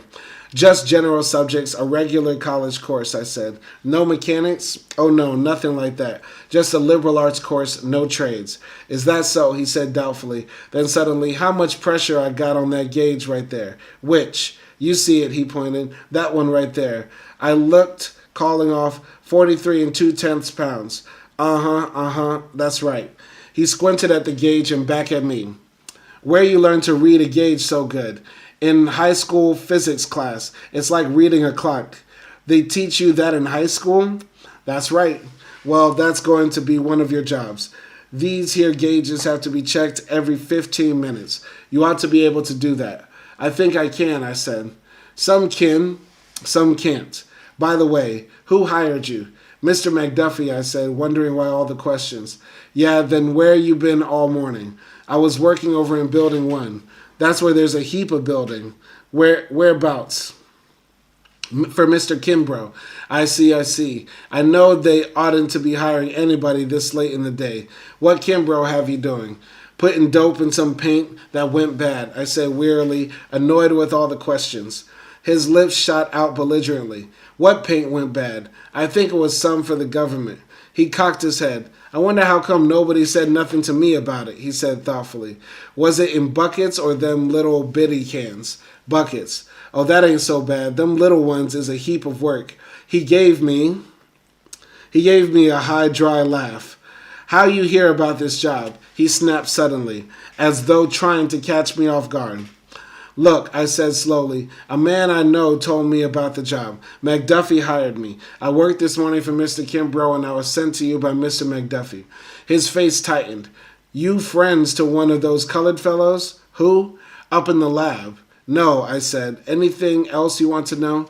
He gave me a long, suspicious look and spat upon a hot pipe, causing it to steam furiously. I watched him remove a heavy engineer watch from his breast pocket and squint at the dial importantly, then turned to check it with an electric clock that glowed from the wall. You keep on wiping them gauges, he said. I got to look at my soup. And look here. He pointed to one of the gauges. I want you to keep a specifically sharp eye on this one here, son of a bitch. The last couple of days, he's developed a habit of building up too fast. Causes me a heap of trouble. You see him getting past 75, you yell and yell loud. He went back into the shadows, and I saw a shaft of brightness mark the opening of a door. Running the rag over a gauge, I wondered how an apparently uneducated old man could gain such a responsible job. He certainly didn't sound like an engineer, yet he alone was on duty. And you could never be sure, for at home an old man employed as a janitor at the Walter Works was the only one who knew the location of all the water mains. He had been employed at the building before any words were kept, and actually functioned as an engineer, though he drew a janitor's pay. Perhaps this old Brockway was protecting himself from something. After all, there was antagonism to our being employed. Maybe he was dissimulating like some of the teachers at the college, who to avoid trouble when driving through the small surrounding towns, wore chauffeur caps and pretended that their cars belonged to white men. But why was he pretending with me, and what was his job? I looked around me. It was not just an engine room. I knew, for I had been in several, the last at college. It was something more. For one thing, the furnaces were made differently, and the flames that flared through the cracks of the first chambers were too intense and too fat blue. And there were the old odors. No, he was making something else down here. Something that had to do with paint, and probably something too filthy and dangerous for white men to be willing to do even for money. It was not paint because I had been told that the paint was made on the floors above, where passing through I had seen men in splattered aprons working over large vats filled with whirling pigments. One thing was certain, I had to be careful with this crazy Brockway. He didn't like my being here, and there he was entering the room now from the stairs. How's it going? He asked. All right, I said, only it seems to have grown louder. Oh, it gets pretty loud down here. All right, this here's the uproar department, and I'm in charge. Did he show up with another, there must be somebody else in charge. Okay, hold on, wait. That's a good output. All right, hold on, wait. All right, I said, only it seems to have gotten louder. Oh, it gets pretty loud down here, all right. This here's the uproar department, and I'm in charge. Did she go over the mark? No, it's holding steady. That's good. I've been having plenty trouble with it lately. Have to bust it down and give it a good going over as soon as I can get the tank clear. Perhaps he is the engineer, I thought, watching him inspect the gauges and go to another part of the room to adjust a series of valves. Then he went and said a few words into a wall phone and called me, pointing to the valves. I'm fixing to shoot it to him upstairs, he said gravely. When I give you the signal, I want you to turn them wide open. And when I give you the second signal, I want you to choose them up again. Start with this here red one and work right straight across. I took my position and waited. As he took a stand near the gauge, "Let her go," he called. I opened the valves, hearing the sound of liquids rushing through the huge pipes.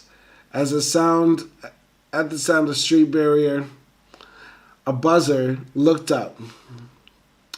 "Start closing," he yelled. Start closing," he yelled. "What you looking at? Close them valves." "What's wrong with you?" he asked when the last valve was closed. "I expected you to call." "I said I'd signal you.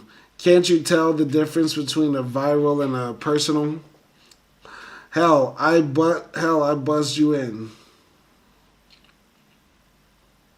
You don't want to do that no more.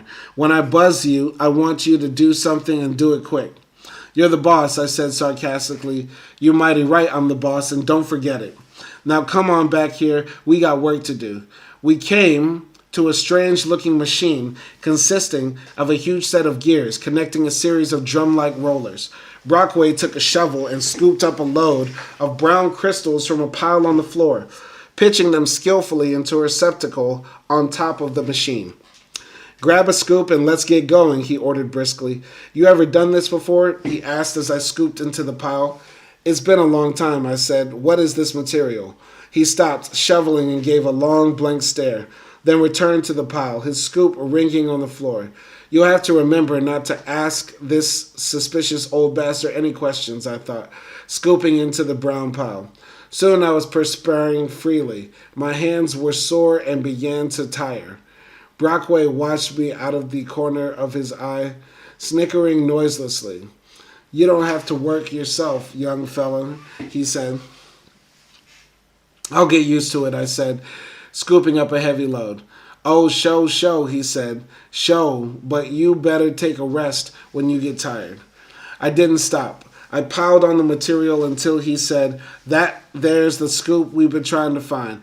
That's what we want. You better stand back a little, 'cause I'm fixing to start her up." I backed away, watching him go over and push a switch. Suddenly into motion, the machine gave a sudden scream. Shout out to Spider67 up in the chat as well. Shout out to Spider67. Shout out to Spider67. Anyway, I backed away, watching him go over and push a switch. Shuddering into motion, the machine gave a sudden scream like a circular saw and sent a tattoo of sharp crystals against my face. I moved clumsily away, seeing Brockway grin like a dried prune. Then, with the dying hum of the furiously whirling drums, I heard the grains sifting lazily in the sudden stillness, sliding sand-like down the chute into the pot underneath. I watched him go over and open a valve. A sharp new smell of oil arose. Now she's all set to cook down. All we got to do is put the fire to her," he said, pressing a button of anything that looked like the burner of an oil furnace. There was an angry hum, followed by a silent explosion that caused something to rattle, and I could hear a low roaring begin. Know what that's going to be when it's cooked?" "No, sir," I said. "Well, that's going to be the guts. What they call the vehicle of the paint. Least it will be by the time I go through putting something else. All right, sorry. Well, that's going to be the guts. That's what they call the vehicle of the paint. Least it will be by the time I get through putting other stuff with it. But I thought the paint was made upstairs. Nah, they just mix in the colors, make it look pretty. Right down here is where the real paint is made. Without what I do, they couldn't do nothing. They'd be making bricks with straw. And far as I know, and not only do I make up the base, I fixes the varnishes and lots of the oils too. So that's it, I said. I was wondering what you did down here. A lot of folks wonders about that. A lot of folks wonder about that without getting anywhere. But as I was saying, can't a single doggone thing drop? Can't a single doggone drop of paint move out of the factory lesson it comes through Lucius Brockway's hands? How long you been doing this? Long enough to know what I'm doing, he said. And I searched it without all that education. That's the white folks. Okay. Long enough to know what I'm doing, he said. And I learned it without all the education that what's been sent down here is supposed to have. I learned it by doing it. Them personnel fellows don't want to face the facts. But Liberty Paints wouldn't be worth a plug-it nickel if they didn't have me here to see that it got a good, strong base. Old man Sparlin know it, though. I can't stop laughing over the time when I was down with the torch of pneumonia and they put one of the pauses on hold. Okay.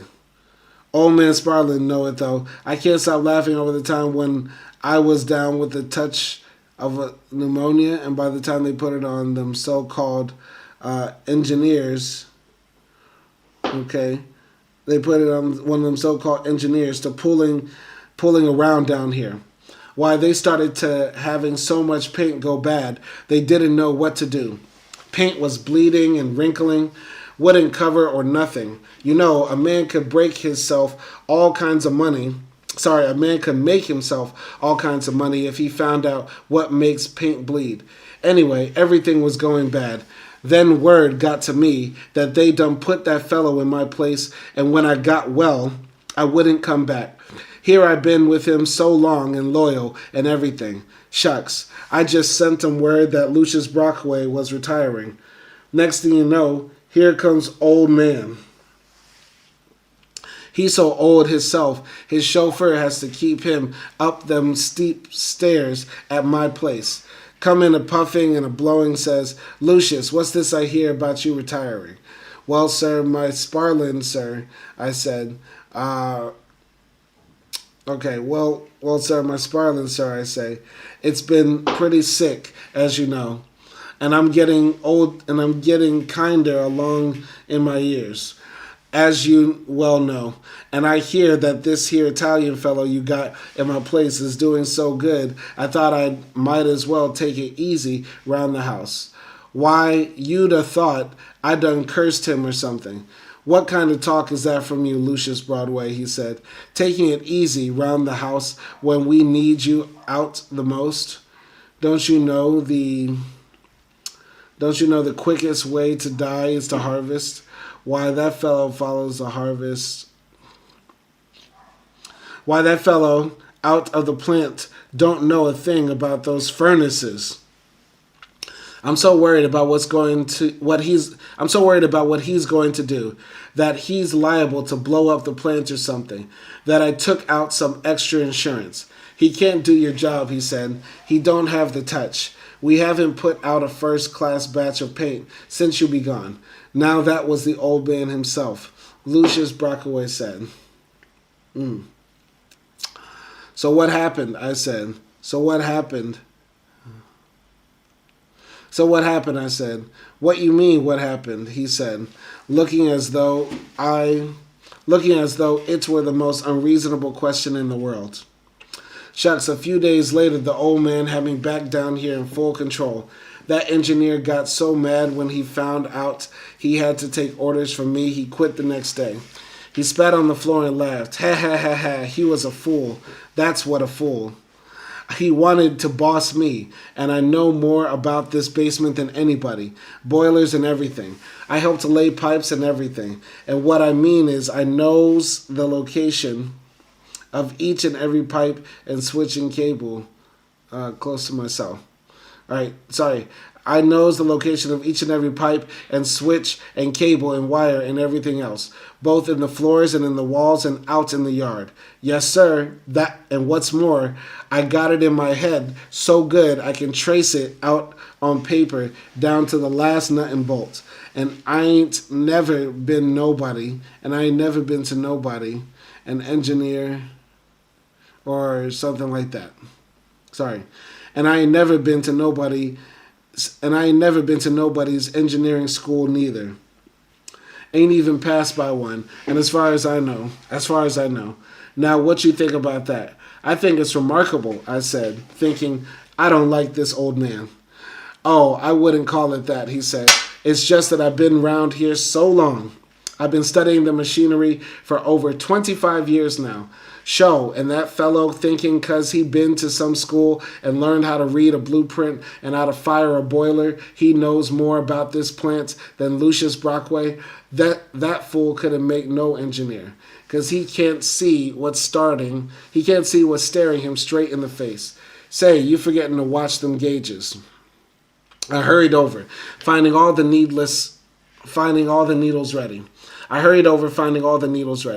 They're okay, I called. All right, but I'm warning you to keep an eye on them. You can't forget down here, because if you do, you're liable to blow up something. They got all this machinery, but that ain't everything. Okay, you know the best-selling paint we got, the one that made this here business. He asked as I helped him fill a vat with a smelly substance. No, I don't. Our white, optic white. Why the whites rather than the others? Because we started stressing it from the first. We made the best white paint in the world, and I don't give a damn what nobody says. Our white is so white you paint a chunk of coal and you'd have to crack it open with a sledgehammer to prove it wasn't white clear enough. His eyes glinted with humorless conviction, and I had to drop my head to hide my grin. You notice that sign on top of the building? Oh, you can't miss that, I said. You read the slogan? I don't remember. I was in such a hurry. Well, you might not believe it, but I helped the old man make up that slogan. If it's optic white, it's Road White Ranger. He quoted me with an unpraised finger. I repeat. Well, you might not believe it, but I helped the old man make up that slogan. If it's optic white, it's the right white. He quoted with an upraised finger, like a preacher quoting Holy Writ. I got me a $300 bonus for helping to think that up. These newfound advertising folks is been trying to work up something about the other colors, talking about rainbows or something, but hell, they can't get nowhere. If it's optic white, it's the right white, I repeated, and suddenly had to repress a laugh as a childhood jingle ran through my mind. If you're white, you're right, I said. That's it, he said, and that's another reason why the old man ain't going to let nobody come down here messing with me. He knows what a lot of them new fellers don't. He knows that the reason our paint is so good is because of the way Lucius Brockway puts the pressure on them oils and resins, because they even leaves the tank. He laughs maliciously. They thinks 'cause everything down here is done by machinery, that's all there is to it. They're crazy. Ain't a continental thing that happens down here that ain't as ifin'. I done put my black hands into it. Them machines just do the cooking. These here hands right here do the sweeting. Yes, sir, Lucius Brockway. Hit it square on the head. I dips my fingers in and sweets it. Come on, let's eat. But what about the gauges, I said, seeing him go over and take a thermos bottle from a shelf near one of the furnaces. Oh, we'll be here close enough to keep an eye on him. Don't you worry about that. But I left my lunch in the locker room over at building number 1. Go on and get it and come back here and eat. Down here, we have to always be on the job. A man don't need no more than 15 minutes to eat nohow.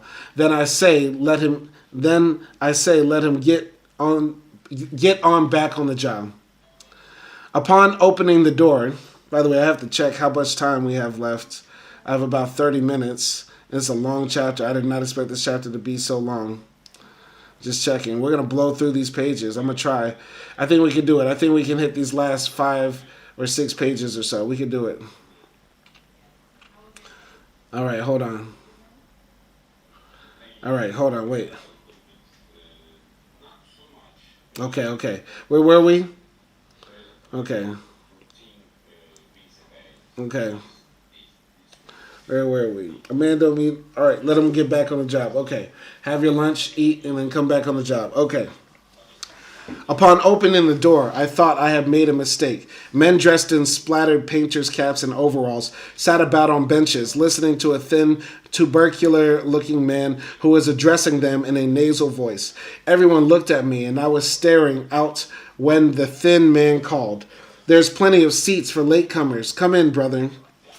Brother, even after my weeks in the North, this was surprising. I was looking for the locker room. I spluttered. "You're in it, brother. Weren't you told about the meeting?" "Meeting? Why, no, sir, I wasn't." The chairman frowned. "You see, the bosses are not cooperating," he said to the others.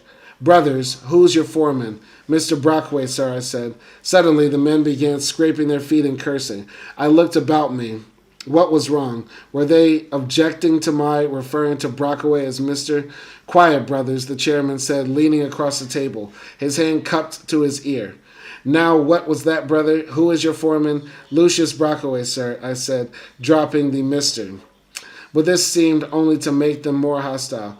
"Get him the hell out of here," they shouted. I turned. A group on the far side of the room kicked over a bench, yelling, "Throw him out! Throw him out!"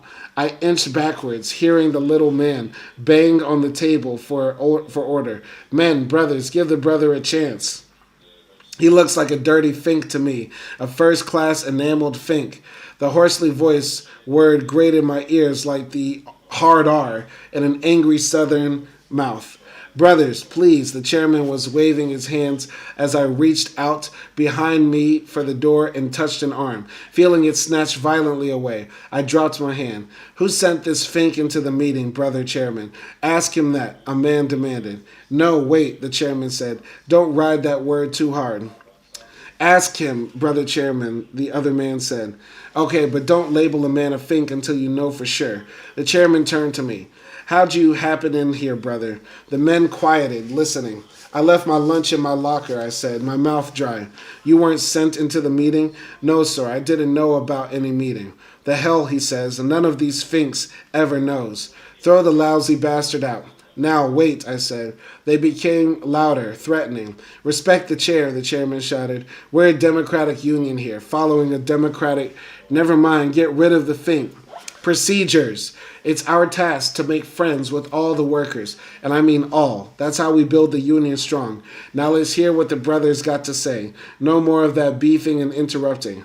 I broke into a cold sweat, my eyes seeming to have become extremely sharp, causing each face to stand out vivid in its hostility. I heard, "When were you hired, friend?" "This morning," I said. "See, brothers, he's a new man. We don't want to make the mistake of judging the worker by his foreman. Some of you also work for sons of bitches, remember?" Suddenly, the men began to laugh and curse. "Here's one right here," one of them yelled. "Mine wants to marry the boss's daughter. A frigging 8-day wonder." The sudden change made me puzzled and angry, as though they were making me the butt of a joke. "Order, brothers. Perhaps the brother would like to join the union. How about it, brother?" "Sir, I didn't know what to say. I knew very little about unions, but most of these men seemed hostile." And before I could answer, a fat man with the shaggy gray hair leaped to his feet, shouting angrily, "I'm against it. Brothers, this fellow could be a fink, even if he was hired right this minute. Not that I aim to be unfair to anybody, either. Maybe he ain't a fink," he cried passionately. "But brothers, I want to remind you that nobody knows it. And it seems to me that anybody that would work under that son of a bitching Brockway for more than 15 minutes is just as apt as not to be naturally fink-minded." Please, brothers, he cried, waving his arms for quiet. As some of you brothers have learned, to the sorrow of your wives and babies, a Fink don't have to know about trade unionism to be a Fink. Finkism? Hell, I've made a study of Finkism. Finkism is born into some guys. It's born into some guys just like a good eye for color is born into other guys. That's right. That's the honest, scientific truth. A Fink don't even have to have heard of a union before, he cried in a frenzy of words. All you have to do is bring him around the neighborhood of a union, and next thing you know, why, zip, he's finking his finking ass off. He was drowned out by shouts of approval. Men turned violently to look at me. I felt choked. I wanted to drop my head, but face them as though facing them was itself a denial of his statements. Another voice ripped out of the shouts of approval, spilling with great urgency from the lips of a little fellow with glasses who spoke with the index finger of one hand upraised and the thumb of the other crooked in the suspender of his overalls. I want to put this brother's remarks in the form of a motion. I move that we determine through a thorough investigation whether the new worker is a Fink or no. And if he is a Fink, let us discover who he's finking for. And this brother members would give the worker time, if he ain't a Fink, to become acquainted with the worker, the union, and its aims. After all, brothers, we don't want to forget that workers like him aren't so highly developed as some of us who've been in the labor movement for a long time. So I says, let's give him time to see what we've done to improve the condition of the workers. And then, if he ain't a Fink, we can decide in a democratic way whether we want to accept this brother into the union. Brother union members, I thank you. He sat down with a bump. The room roared. Biting anger grew inside me. So I was not so highly developed as they? What did he mean? Were they all PhDs? I couldn't move. Too much was happening to me. It was as though by entering the room I had automatically applied for membership, even though I had no idea that a union existed, and had come up simply to get a cold pork chop sandwich. I stood trembling, afraid that they would ask me to join, but angry that so many rejected me on sight. And worst of all, I knew they were forcing me to accept things on their own terms, and I was unable to leave. All right, brothers, we'll take a vote, the chairman shouted. All in favor of the motion, signifying by saying aye. The ayes drowned him out. The ayes carried it, the chairman announced as several men turned to stare at me. At last I could move. I started out, forgetting why I had come. Come in, brother, the chairman called. You can get your lunch now. Let him through. You brothers around the door. My face stung as though it had been slapped. They had made their decision without giving me a chance to speak for myself. I felt that every man present looked upon me with hostility, and though I had lived with hostility all my life, now for the first time it seemed to reach me, as though I had expected more of these men than of others, even though I had not known of their existence. Here in this room, my defenses were negated, stripped away, checked at the door as the weapons, the knives and razors and owlhead pistols of the country boys were checked at Saturday night at the Golden Day. I kept my eyes lowered, mumbling, pardon me, all the way to the drab green locker, where I removed the sandwich for which I no longer had an appetite, and stood fumbling with the bag, dreading to face the men on my way out. Then, still hating myself for the apologies made coming over, I brushed past silently as I went back. When I reached the door, the chairman called. Just a minute, brother. We want you to understand that this is nothing against you personally. What you see here is the results of certain conditions here at the plant. We want you to know that we are only trying to protect ourselves. Someday we hope to have you as a member in good standing. From here and there came a half-hearted applause that quickly died. I swallowed and stared unseeing, the words spurting to me from a red, misty distance. Okay, brothers, the voice said, let him pass. I stumbled through the bright sunlight of the yard, past the office workers chatting on the grass, back to building number 2 to the basement. I stood on the stairs, feeling as though my bowels had been flooded with acid.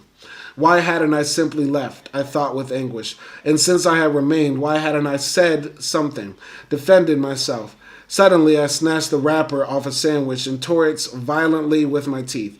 hardly tasting the dry lumps that squeezed past my constricted throat when I swallowed. Dropping the remainder back into the bag, I held onto the handrail, my legs shaking as though I had just escaped a great danger. Finally, it went away, and I pushed open the metal door. What kept you so long? Brockway snapped from where he sat on a wheelbarrow. He had been drinking from a white mug now cupped in his grimy hands. I looked at him abstractly, seeing how the light caught on his wrinkled forehead, his snowy hair. I said, "What kept you so long?" What had he to do with it, I thought, looking at him through a kind of mist, knowing that I disliked him and that I was very tired. "I say," he began, and I heard my voice come quiet from my tensed throat as I noticed by the clock that I had been gone only 20 minutes. I ran into a union meeting. "Union," I heard his white cup shatter against the floor as he uncrossed his legs, rising. "I knowed you belonged to that bunch of troublemaking foreigners. I knowed it. Get out," he screamed. "Get out of my basement." He started toward me as in a dream, trembling like the needle of one of the gauges as he pointed toward the stairs, his voice shrieking. I stared. Something seemed to have gone wrong. My reflexes were jammed. "But what's the matter?" I stammered, my voice low and my mind understanding, and yet failing exactly to understand. "What's wrong? You heard me. Get out." "But I don't understand." "Shut up and get." "But Mr. Brockway," I cried, fighting to hold something that was giving way. "You two-bit troublemaking union louse." "Look, man," I cried urgently now, "I don't belong to any union." "If you don't get out of here, you low-down skunk," he said, looking wildly about the floor, "I'm liable to kill you. The Lord being my witness, I'll kill you." It was incredible. Things were speeding up. "You'll do what?" I stammered. "I'll kill you, that's what." He had said it again, and something fell away from me, and I seemed to be telling myself in a rush, "You were trained to accept the foolishness of such old men as this, even when you thought them clowns and fools. You were trained to pretend that you respected them and acknowledged in them the same quality of authority and power in your world as the whites before whom they bowed and scraped and feared and loved and imitated. And you were even trained to accept it when angered or spiteful or drunk with power. They came at you with a stick or strap or cane, and you made no effort to strike back, but only to escape unmarked. But this was too much. He was not grandfather or uncle or father, nor preacher or teacher. Something uncoiled in my stomach, and I was moving toward him, shouting more of a black blur that irritated my eyes than at a clearly denned human face. "You'll kill who?" "You, that's who." Ooh, okay, it's getting hot in here. But it looks like our main character is growing a spine. "Listen here, you old fool. Don't talk about killing me. Give me a chance to explain. I don't belong to anything. Go on, pick it up. Go on," I yelled, seeing his eyes fasten upon a twisted iron bar. "You're old enough to be my grandfather, but if you touch that bar, I'll swear I'll make you eat it. I done told you, get out of my basement, you impudent son of a bitch," he screamed. I moved forward, seeing him stoop and reach aside for the bar, and I was throwing myself forward, feeling him go over with a grunt, hard against the floor, rolling beneath the force of my lunge. It was as though I had landed upon a wiry rat. He scrambled beneath me, making angry sounds and striking my face as he tried to use the bar. I twisted it from his grasp, feeling a sharp pain stab through my shoulder. "He's using a knife," flashed through my mind, and I slashed out my elbow sharp against his face, feeling it land solid and seeing his head fly backwards and up and back again as I struck again, hearing something fly free and skitter across the floor, thinking it's gone, the knife is gone, and struck again as he tried to choke me, jabbing at his bobbing head, feeling the bar come free and bringing it down at his head, missing, the metal clinking against the floor, and bringing it up for a second try and him yelling, "No, no, you the best, you the best." That's funny. "I'm not going to beat your brains out," I said, my throat dry, stabbing me. "No," he panted, "I got enough. Ain't you heard me say I got enough? So when you can't win, you want to stop? Damn you. If you've cut me bad, I'll tear your head off." Watching him warily, I got to my feet. I dropped the bar as a flash of heat swept over me. His face was caved in. "What's wrong with you, old man?" I yelled nervously. "Don't you know better than to attack a man a third your age?" He blanched at being called old, and I repeated it, adding insults I'd heard my grandfather use. Why, you old-fashioned, slavery-time, mammy-made, handkerchief-headed bastard, you should know better. What made you think you could threaten my life? You meant nothing to me. I came down here because I was sent. I didn't know anything about you or the union either. Why'd you start writing me the minute I came in? Are you people crazy? Does this paint go to your head? Are you drinking it? He glared, panting tiredly. Great tucks showed in his overalls where the folds were stuck together by the goo with which he was covered, and I thought tar baby, and wanted to blot him out of my sight. But now my anger was flowing fast from action to words. I got to get my lunch, and they ask me who I work for, and when I tell them, they call me a fink. A fink. You people must be out your minds. No sooner do I get back down here than you start yelling that you're going to kill me. What's going on? What have you got against me? What did I do? He glowered at me silently, then pointed to the floor. Reach and draw back a nub, I warned. Can't a man even get his teeth? He mumbled, his voice strange. Teeth. With a shamed frown, he opened his mouth. I saw a blue flash of shrunken gums. The thing that had skittered across the floor was not a knife, but a plate of false teeth. For a fraction of a second, I was desperate, feeling some of my justification for wanting to kill him slipping away. My fingers leaped to my shoulder, finding a wet cloth but no blood. The old fool had bitten me. A wild flash of laughter struggled to rise from beneath my anger. He had bitten me. I looked on the floor, seeing the smashed mug and the teeth glinting dully across the room. Get them, I said, growing ashamed. Without his teeth, some of the hatefulness seemed to have gone out of him. But I stayed close as he got his teeth and went over to the tap and held them beneath a stream of water. A tooth fell away beneath the pressure of his thumb, and I had heard him grumbling as he placed the plate in his mouth. Then, wiggling his chin, he became himself again. You was really trying to kill me, he said. He seemed unable to believe it. You started the killing. I don't go around fighting, I said. Why didn't you let me explain? Is it against the law to belong to the union? That damn union, he cried almost in tears. That damn union. They after my job. I know they after my job. For one of us to join one of them damn unions is like we was to bite the hand of the man who teached us to bathe in a bathtub. I hates it, and I mean to keep on doing all I can to chase it out of the plant. They after my job, the chicken shit bastards. Spittle formed at the corners of his mouth. He seemed to boil with hatred. But what have I to do with that, I said, feeling suddenly the older. Cause them young colored fellas up in the lab is trying to join that outfit. That's what. Here the white man done give 'em jobs, he wheezed, as though pleading a case. He done give 'em good jobs, too. And they so ungrateful they goes and joins up with that backbiting union. I never seen such a no-good, ungrateful bunch. All they doing is making things bad for the rest of us. Well, I'm sorry, I said. I didn't know about all that.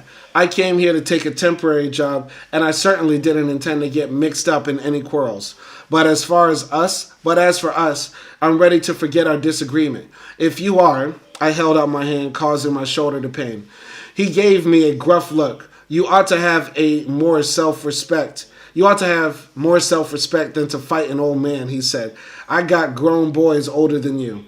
I thought you were trying to kill me, I said, my hand still extended. I thought you had stabbed me. Well, I don't like a lot of bickering and confusion myself, he said, avoiding my eyes. And it was as though the closing of his sticky hand over mine was a signal. I heard a shrill hissing from the boilers behind me and turned, hearing Brockway yell, I told you to watch them gauges. Get over to the big valves quick. I dashed for where a series of valves wheels projected from the wall near the crusher, seeing Brockway scrambling away in the other direction, thinking, where's he going? As I reached the valves and hearing him yell, turn it, turn it. Which? I yelled, reaching. The white one, fool, the white one. I jumped, catching it and pulling down with all my weight, feeling it give. But this only increased the noise, and I seemed to hear Brockway laugh as I looked around to see him scrambling for the stairs, his hands clasping the back of his head, and his neck pulled in close, like a small boy who has thrown a brick into the air. Hey you, I yelled, hey, but it was too late. All my movements seemed to slow, ran together. I felt the wheel resisting and tried to vainly to reverse it and tried to let go, and it sticking to my palms and my fingers stiff and sticky. And I turned, running now, seeing the needle on one of the gauges, swinging madly, like a beacon gone out of control, and trying to think clearly, my eyes darting here and there, through the room of tanks and machines, and up the stairs so far away, and hearing the clear new notes arising while I seemed to run swiftly up an incline and shot forward with a sudden acceleration into a wet blast of black emptiness that was somehow a bath of whiteness. It was a fall into space that seemed not a fall but a suspension. Then a great weight landed upon me, and I seemed to sprawl in an interval of clarity beneath a pile of broken machinery. My head pressed back against a huge wheel, my body splattered with the stinking goo. Somewhere an engine ground in furious futility, grating loudly until a pain shot around the curve of my head and bounced me off into blackness for a distance, only to strike another pain that lobbed me back. And in that clear instant of consciousness, I opened my eyes to a blinding flash. Holding on grimly, I could hear the sound of someone wading, sloshing nearby, and an old man's garrulous voice saying, I told them these here young 1900 boys ain't no good for the job. They ain't got the nerves. Nah, sir, they just ain't got the nerves. I tried to speak, to answer, but something heavy moved again. And I was understanding something fully and trying again to answer, but seemed to sink to the center of a lake of heavy water and pause, transfixed and numb with the sense that I had lost irrevocably an important victory. Now that was a funny chapter, incredible chapter, really interesting, really captivating. Really like chapter 10. Chapter 9 is still my favorite though. I really like that interaction with the white liberal and our main character. We're going to pick up with this next time. Tomorrow we will read chapters 11 and 12, I promise. Hopefully you enjoyed this live stream. Let's take a look at the poll. We got one poll done here. Fuck Donald Trump and MAGA, as it should be. As it should be. That is the right answer. And over here, for Ice Cube, yes, all the right answers as well. America's Most Wanted. I'm happy with the polls. I am very happy with the polls. Y'all be easy out there. Catch you tomorrow, and peace.